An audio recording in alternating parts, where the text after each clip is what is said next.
setelah melakukan uji coba sistem satu arah one way di Jalan AKBP Agus, pemerintah Kota Palembang memutuskan untuk melakukan evaluasi dari uji coba tersebut. Warga pun menyambut hal tersebut lantaran justru memicu kemacetan baru.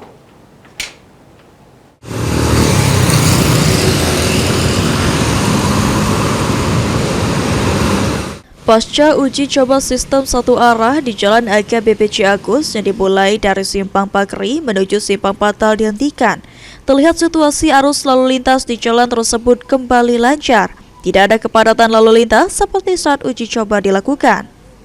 Salah satu pengendara, Sukarni, mengatakan sejak uji coba sistem satu arah dihentikan, arus lalu lintas kembali lancar, tidak melalui jalan alternatif jika menuju ke Jalan AKBP Agus.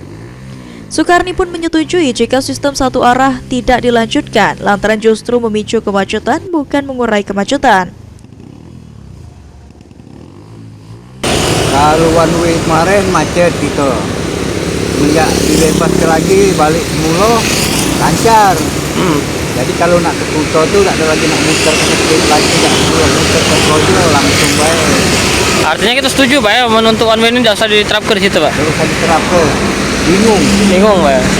Jalannya muter-muter. Terus juga macetnya dirasa tambah parah Pak ya? Macam mana Pak? Tambah parah kalau daerah kecil. Bukannya mengurangi kemacetan, nambah kemacetan.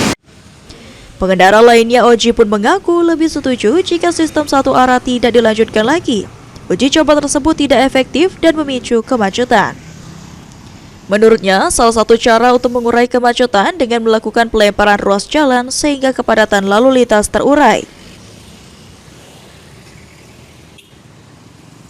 Kalau menurut aku sih lebih bagusnya jalan yang dibesar ke.